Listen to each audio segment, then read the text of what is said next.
1 अगस्त यानी कल के दिन प्रधानमंत्री नरेंद्र मोदी पुणे आने वाले हैं। एक समारोह में शामिल होंगे और वहां पर शरद पवार भी उनके साथ शामिल होने वाले हैं। और इसी मुद्दे को लेकर अब विपक्ष भी कहीं ना कहीं शरद पवार की नीयत पर सवाल उठा रहे हैं। इस बारे में हमारे साथ बात करने के लिए एआईएमआईएम के वरिष्ठ नेता, पूर्व विधायक और प्रवक्ता वारिस पठान जी हैं। उनसे बात करते हैं। सर, शरद पवार एक तरह से सूत्रधार लगातार माने जा रहे हैं विपक्षी एकीकरण को लेकर।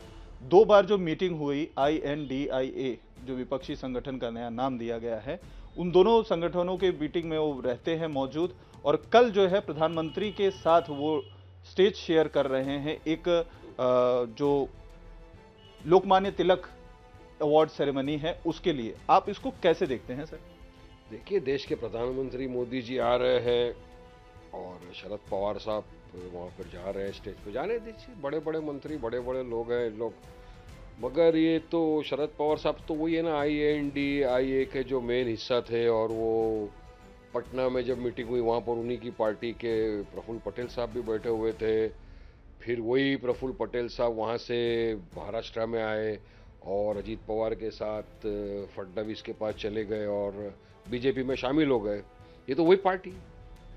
अब पवार साहब हैं, कभी इस डाल पे कभी इस डाल पे, अभी देखना ही। हम तो उस पार्टी मीटिंग में नहीं थे, हमको तो बुलाया भी नहीं गया था। हम तो इनके लिए पॉलिटिकल अनटचेबल्स हैं, हमको पूछा भी नहीं। बहरहाल क्यों नहीं पूछा है तो उनकी मर्जी है।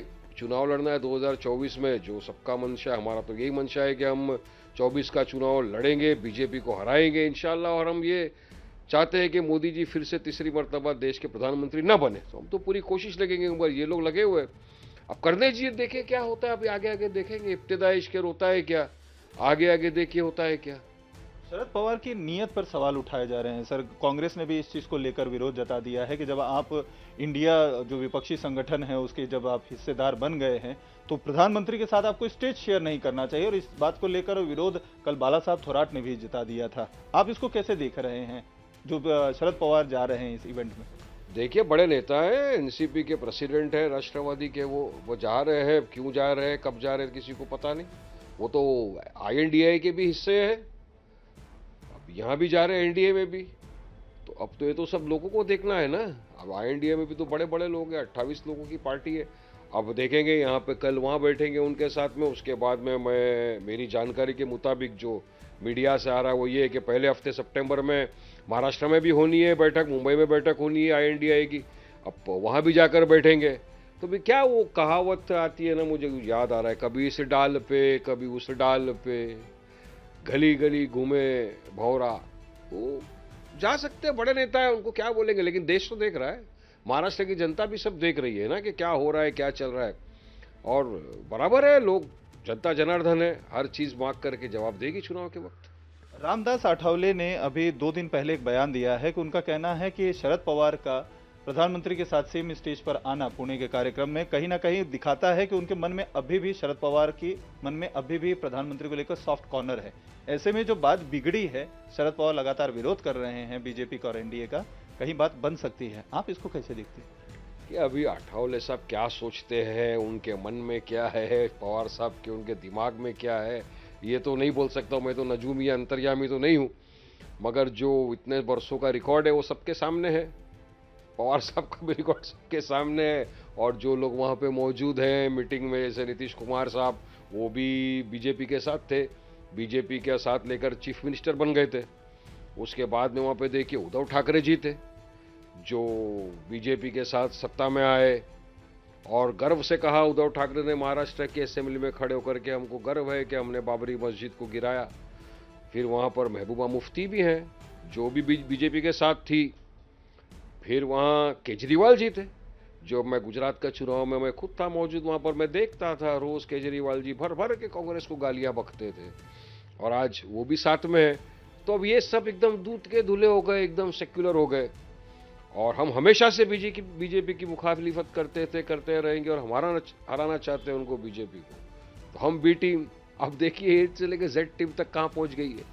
तो यही तो दुनिया को मैसेज है ना, देश देख रहा है पूरा। बी टीम करते करते आप सबके सभी तो साथ में चले गए। अब बहरहाल देखना ये क्या होता है। मैंने जैसे आपको पहले भी कहा, फिर से कहता हूं कि प्रोवर्ब है, इब्तिदा इश्क होता है क्या, आगे आगे देखिए होता है क्या। बुक्स में बने रहना चाहते हैं शरद पवार, अपने ऑप्शंस खुले रखना चाहते हैं कि दोनों तरफ, दोनों नाव में सवार होना चाहते हैं? आपको ऐसा लगता है कि जहां भी उनका फायदा उनको मिलेगा उधर की तरफ चले जाएंगे, ऐसा आपको लगता है?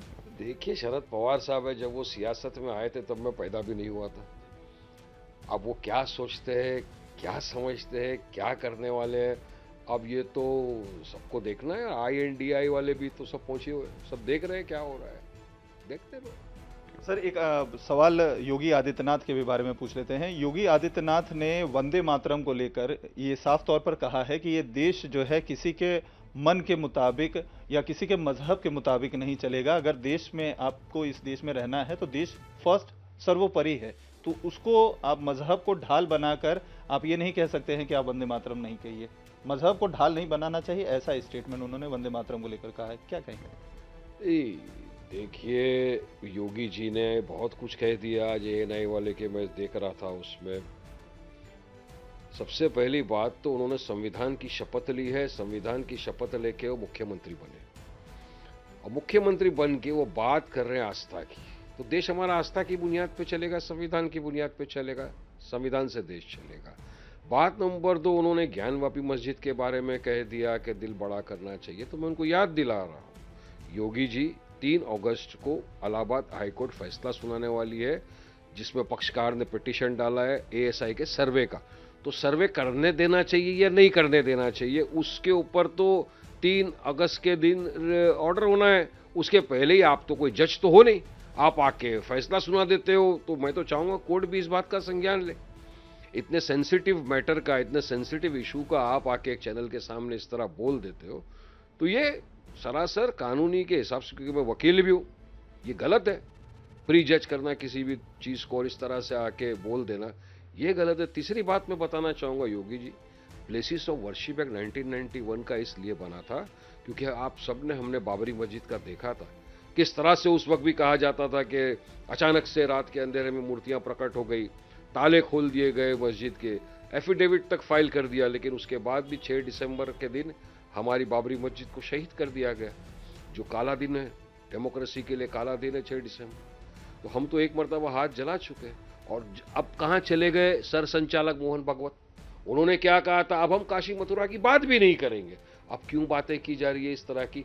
तो प्लेसेस ऑफ वर्शिप एक्ट बना था इसलिए ताकि 15 अगस्त 1947 के पहले जितनी भी मस्जिद, मंदिर, इमारतें, गिरजाघर, गुरुद्वारे जो भी है मॉन्यूमेंट्स प्रायर टू 47, उसका ना आप कैरेक्टर चेंज कर सकते हो ना नेचर चेंज कर सकते हो, ये हमारा मानना है। और पार्लियामेंट में पास हुआ है, प्रेसिडेंट साहब का थप्पा लगाया उस पर, तो आप उसको भी नहीं मानते, तो आप तो संविधान का उल्लंघन करते हो।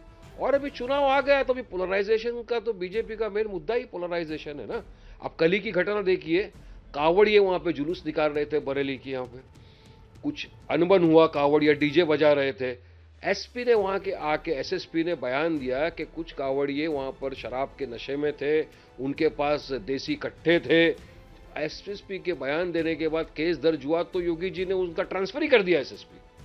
तो क्या कायदा कानून की व्यवस्था है आपके राज्य में, तो आपको पहला वो संभालना चाहिए, उसके बाद में आपको कोर्ट का ये फैसला आने तक रुकना चाहिए। इस तरह से एक सेंसिटिव इशू को आप नहीं बोल सकते। वंदे मातरम को कैसे देखते हैं सर, जो बातें मैं देखिए साहब, संविधान में कहाँ लिखा है कि बोलना पड़ेगा? राष्ट्रगीत और राष्ट्रगान में बहुत बड़ा अंतर है। हम तो पढ़ते हैं ना, हम तो जन गण मन जहाँ भी होता है खड़े होकर बिल्कुल नेशनल एंथम हमारा है, हम पढ़ते हैं पूरी तरह से। और सुप्रीम कोर्ट का एक जजमेंट भी है जिसके अंदर कि पढ़ना जरूरी नहीं है। कभी भी जब वंदे मातरम भी होता है असेंबली में स्टार्टिंग में, तो हम खड़े होते, बिल्कुल आदर सम्मान देते, लेकिन आप जबरन किसी चीज को किसी के ऊपर थोप नहीं सकते सर। और ये मैंडेटरी नहीं है, सुप्रीम कोर्ट के जजमेंट से इसके ऊपर हम सारे जहां से अच्छा हिंदुस्तान हमारा कहते हैं, फकर से जय हिंद कहते हैं, हिंदुस्तान जिंदाबाद कहते हैं, भारत जिंदाबाद कहते हैं। फिर जबरन आपको यही बुलवाना जो एक मजहब इजाजत नहीं देता, मजहब जिस चीज की इजाजत नहीं देता आप उसको फोर्स नहीं करते। और राइट टू प्रैक्टिस रिलीजन, ये एक फंडामेंटल राइट है जो हमको संविधान ने दिया है, आर्टिकल 14-15 इसकी बात करता है। तो बस इस तरह की धांधली वापस करना, ये सिर्फ एक ही चीज दर्शाता है, 24 का चुनाव आ रहा है और बीजेपी अपने असली मुद्दे पे आ गई है, पोलराइजेशन के, और इसी तरह ध्रुवीकरण करके चुनाव जीतना चाहता है। बात करने के लिए बहुत बहुत शुक्रिया। तो ये थे वारिस पठान, जिनका साफ तौर पर कहना है कि वंदे मातरम का जो मुद्दा है योगी आदित्यनाथ उठा रहे हैं, या ज्ञानवापी का जो मामला है, वो 2024 का चुनाव पास आ रहा है। ऐसे में बीजेपी का हमेशा से एजेंडा रहा है ध्रुवीकरण को लेकर, और उसी के तहत इस तरीके के बयान दिए जा रहे हैं जो दुर्भाग्यपूर्ण है। कैमरामैन मिलिंद सालवे के साथ अतुल सिंह, इंडिया टीवी मुंबई।